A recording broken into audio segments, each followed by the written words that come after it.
to me, if you've been blessed, then part of the blessing is you got to give back.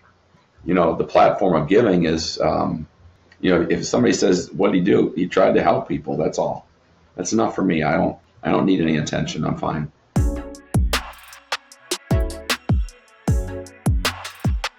I'm thrilled to welcome Steve Jacobson to Powerhouse. Steve is the CEO of Fairway Independent Mortgage, and over the past 28 years has grown his business into a top 10 mortgage lender. Steve, one of your production leaders, Tyler Osby, was a keynote at HousingWire's recent IMB Summit. He talked about the power of positive recommendations in his business. How have you set up the Fairway platform to drive positive recommendations for your LOs? Well, Diego, I think a lot has to do with the people that you attract. I mean, this industry is all about helping and serving others. And there's a dose of humility, and I'm sure you could sense it with Tyler. I've been here 15 years. And so I think it really starts with the mindset of the folks that you're attracting. This is a very tough industry. There's a lot of stuff that goes on, a lot of good mortgagees in the industry. We don't all think the same way, and not that we should, right? But our first core value is humility, and it's a discipline for us. And so I think it all starts from there. It was really clear to me that Tyler loves being at Fairway. At the same IMB event, another executive at a competitive lender told me that Fairway has always been the toughest mortgage lender to recruit from, which I think is a real badge of honor. How have you created this loyalty within your business? Well, as you know, it's a day-to-day discipline. It's not whatever we've done is old news. It really doesn't matter. It's all about today. Having originated myself personally, I think it's important, especially the last 2-3 years, to know how emotional we are as originators. We are short attention spans, high maintenance, and very emotional. And that discipline has been the same for 40 years. I was at a place for 12 and a half before Fairway. And coming from an origination background, I think it's important to know how hard it is to be on straight commission. And you say, well, what does that mean? Well, we don't, as originators, ever know when our next deal's coming. And so you say, what does that mean as far as creating that infrastructure? You got to listen to them. You got to ask and listen. And they have to feel like they have a voice at the table. When we had the opportunity to be a keynote at HousingWire, some would say have an executive be there. And our thought was, no, let's have a top person that's in the street be there. Because the last 2-3 years for every mortgagee has been interesting. I mean, I've been doing this for 40 years. I've never seen what we've seen the last 2-3 years for anybody that's been in this industry. I can't imagine them saying, yeah, it's just been whatever. It's different. And so I think to listen and to make sure they know they are listened to is very important. What have you done differently over these couple of difficult years that we've been experiencing to keep those folks, within the Fairway umbrella? Well, I mean, we're not perfect. I mean, we've had some situations. I mean, I think that 2020, the monies that all mortgagees made in 2020 was a blessing and a curse. And, I get it, because the industry, May 10th, all of us were listening to Barry and thinking, hey, last year, May 10th, the rates are going to get better. Well, then they didn't. So think about your family. I mean, do you really trust your significant other when the money isn't what it was before, and you say May 10th, it's going to get better, and it didn't? So I think we've all had to battle retention as far as, what makes sense. Are we the right place for people? Sometimes some people would say yes, and some people would say no. And so we're not perfect, but it goes back to listening and making sure they feel they have a voice at the table. What's been so interesting is not only have you been retaining, but you've been attracting some new production leaders to Fairway. I'm thinking of folks like Tiffany Fisher and Kirk Screama, new production leaders on the Fairway team. How have you done that in this difficult market? Well, Diego, it's kind of old school, but I was raised by a military dude that since unfortunately passed away. But Roger felt you had to have docs title 3 days early, and there's a discipline to that. And I think that, that permeates through everything. Speed has to be, all of us I mean, what's our biggest competitor? Think about it. Diego, is as good a person as you are. If somebody texts you, they don't get back to you. How long before you're like pissed off? When you want something as a consumer and you text somebody, how long? How fast? Yeah, I mean, a couple minutes. Okay, so that's our competition is whoever gives us the best customer service. Forget the mortgage space, right? Just in life, as consumers, we expect instant everything, and so to create a discipline across all sectors of a company to have speed as their main focus is not easy. It sounds easy in a recruiting platform, but Tiffany was at a place for 10 years, then went to a place for 60 days, and she just couldn't get stuff done. Yep. And Tiffany, anybody that would meet her would know she's got a great heart. She just wants to do good stuff. And I'm not mentioning the companies. That's not what this is about. But I think you have to have systems across the board that are focused on speed. And I'm talking seconds. And you say, why would you say that other mortgagees can hear? Hey, that's like the price of admission these days. All of us have to have that discipline, not just Fairway. It's what we all have to have. Tyler, so I think that's part of it. Same thing with Kurt. Yeah. Hey, we try every day. We're not perfect, so we'll just keep trying. Tyler shared an email in his presentation. It was a closing issue that he was having, and he sent an email to a desk that is available to LOs and production leaders when issues come up in the process. And he also he showed an email from you, and you had responded within seconds, the CEO of the company, to this issue that they were having with the closing. And I thought that was pretty remarkable, and it kind of speaks to that speed that you talk about. Well, all of us have different ways to approach the business. I've always felt you have to lead from the front. If you're really going to talk about speed, you better react with speed. And so I do watch the street. I'm really just a loan officer, and that's what I've always been. And I think well enough to know I'm not interested in any attention. Just trying to help and serve people. And the speed thing is a daily discipline. If we don't take care of the Tiffany's of the world, she's not going to stay. Kirk's not going to stay. These are great. They're great originators. They're great people in the industry, and there's a lot of great people in the industry, not just at Fairway. But we all have expectations because the consumer does. The consumer has high expectations. We see it, and so we just have to react to it and be part of it. We have to have systems across the board that's a discipline. It's a discipline for all of us. So you talk about helping and serving, and that extends beyond the Fairway family. Fairway is donating $1 million to Hurricane Helene relief efforts. And you called on your competitors to get involved as well, which I thought was great. Have any of them joined hands with Fairway on this issue? I've had a few phone calls from CEOs. I think it's interesting. I think people find it surprising, but it's true. The CEOs know each other. I think, I've been doing this 4 years. I think I know pretty much everyone. Some you're friendly with, some it doesn't, there's a competitive thing, but at the end of the day, we're all trying to do the same thing. So there has been a few that have reached out. Of course, just because we're doing it doesn't mean somebody else is. Obviously, we've already done, I'm watching it as we speak, we've already done just under 100 monies to people from Helene. And now with Milton coming in, we expect more. So if we're really all here to help and serve people, if that's why we do this, then to me, all mortgagees are doing something of the same. Because I just can't imagine any mortgagee CEO not leaning into the issues that are happening in the Carolinas, in Georgia, in Florida. Some cities, Diego, are just gone. Yeah, and the profession is all about putting people in homes, and so I think it's admirable to see, when those homes are damaged or destroyed, Fairway stepping in to help. That makes a lot of sense to me. So let's talk a little bit about growth and strategy. You made the decision earlier this year to exit the wholesale channel. Uh-huh. Why did you make that call?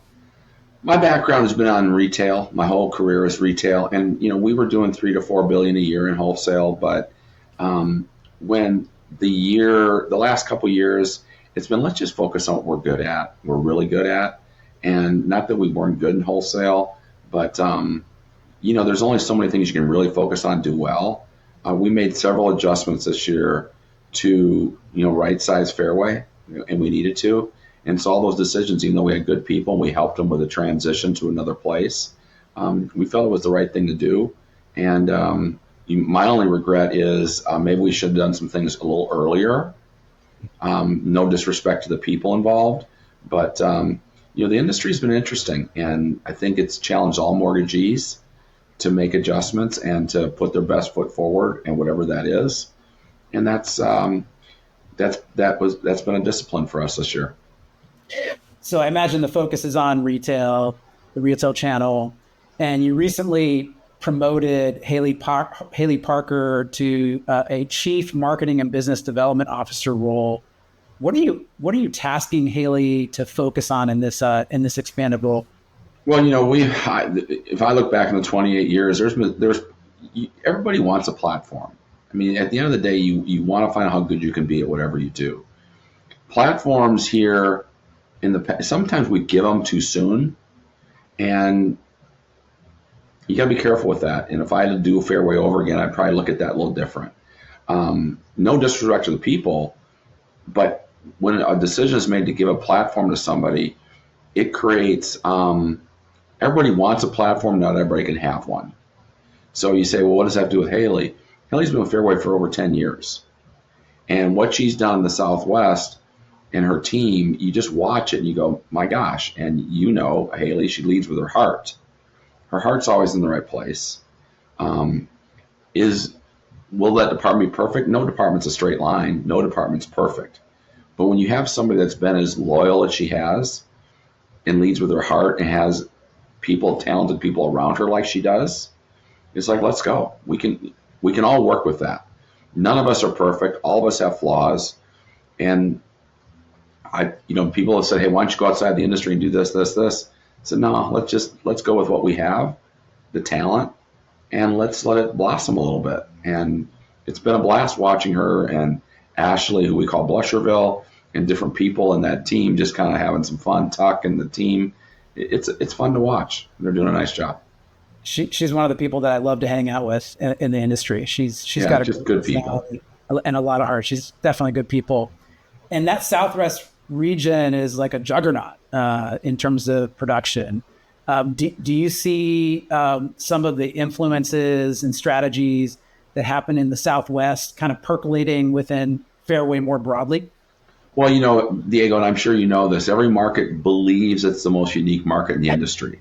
Right. So if I say it's going to work here, here, here, intuitively the producer says, dude, what do you know? When's the last time you originated a loan? So all you can do is provide options to people. Some will and some won't. Some will embrace it, some won't. It's really hard. And I, as an originator, I never thought corporate knew anything, ever. I always thought corporate was, crazy. So we have to be sensitive with that, and Haley leads with her heart. When you meet her and her team, it resonates. Will everybody adopt everything? No. Will they adopt some things? Sure. But to give the opportunity to see how that goes, why not? So we'll see. So, yeah. Now, the data, it's a little bit tricky recently. There are some green shoots and there are also some worrying signs in the housing market data. What's your outlook on 2025 after we've kind of gone through this difficult patch here? Well, having done this a long time, I've never really seen a year after an election not be good, one way or the other. So I think everybody's kind of expecting 2025 to be better. The jobs reports that just came out kind of put a little skid to the rate surge that we all saw. But everybody should be plenty busy for the next 2 months taking care of what happened the last 60 days. Having done this as long as I have, I really think if you manage from the expense side and really circle on the expense side, it doesn't matter what market you're in, you can be okay. I mean, Last year we did 27 billion, Diego. That was 1.2% of all the mortgages in the country. So really the 27 billion doesn't matter, right? I mean, if you have people focused on work and focused on what they can control, we still have people, I'm sure other mortgagees do too, closing over 30 loans a month. So, and these are purchases. So to me, it's all mindset and it's all adjustment. And whatever next year provides, the truth is, it really doesn't matter. The people that work will be fine. Yeah, my sense is Tyler and a lot of the production leaders at Fairway have a growth mindset and have an abundance mindset. How are you planning to grow in 2025? Are you looking closely at organic growth, at recruitment, at M&A? Is it an all of the above thing? Tell me about your growth strategy. We're not too focused on any M&A. Anytime you search the M&A crowd, you get a lot of backlash. You get a lot of stuff said. So it'd be organic as we have. And once again, if the Tiffany Fishers, if the Kirks, if those opportunities present themselves, you can be aggressive with that. But it's just, it's almost like you keep working on the inside, making sure your systems are tight and good, and people will come to you if the right people will. All mortgagees are recruiting. All mortgagees are doing whatever. The thing that we have learned, doing 65 to 75 billion a year as a mortgagee, which we did for 2 years, we learned that it's really tough to sustain that volume level and create the infrastructure you have to for all the regulators that you have to work with. Yep. So really, we're not that focused on, oh my gosh, we got to be this, because we were that. And we learned that it's hard to maintain that, because at the end of the day, you and I are going to, rates are important, and we're going to go someplace else for how much different? An eighth, a quarter, for sure. So you say, why is that a big deal? You have to keep your infrastructure at a certain level, but volume, you can't grow it too big. Because you grow it too big on the IMB model, and you can't maintain a good price. And so we've learned that while there's some that are trying to grow and get to where we were, we realize that where we were isn't sustainable on the expense side. So, you say, what does that really mean? There is a number that makes sense, and then make that place be the best place you can be. Service all the loans, do all the stuff, and not subservice. I'm not talking about sending it to someplace else. I'm saying do it yourself. And there's only a few companies that have done that and done it well. So are you thinking that Fairway will be servicing a good chunk of what you're originating in 25? It's like we don't want to subservice. Yeah. It's a very interesting time in terms of the relationship between originators and servicers. I'm seeing a lot of the servicers build up their tech so that they can originate from their servicing book. And so that makes them pretty tough competitors, for the originators like Fairway. How are you seeing that relationship moving forward? Well, you and I both, as an originator, if there's 10 refinances, the person's going to say, I want to get 10 out of 10. Okay. But the truth is, you're going to work with people that you have a good relationship with. And you have to give the street, whatever any mortgagee says, the truth is you have to give them price flexibility in the street. You say, well, how can you do it? You have to. Things move too fast. It's too quick. You really can't. So I got to check with corporate. What does corporate know about the relationship I have with Diego? And let's say I've done Diego's loans 5 times, right? I got to call corporate to ask them if I can do something. Really? By the time I call and ask, you're someplace else. So we as mortgagees all have to drive the decisions to the street and let people be as aggressive as they can. And you're not going to get every one, but that's part of what makes it competitive. It's like this. Would you watch a basketball game 5-on-0? Would you watch a football game 11-on-0? No. So if you don't like competition, go do something else. Because this is competitive. And so to me, it's kind of like, so what?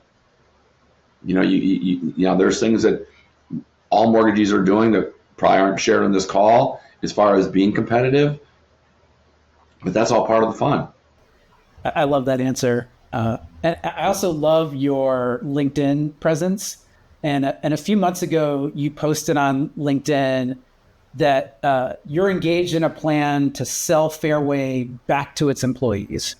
I'd love to get more detail if you can share it on that plan, and if you have any updates in the couple months that it's been since. Well, I mean, as you know, social media is such that what's the truth, right? And we've learned over the last couple of years that we've all learned this from different marketing people, that somebody will see something 25 plus times before they trust it, and they'll trust that more than somebody's word. So if I say to you this, and I just tell you once, you're not going to trust it.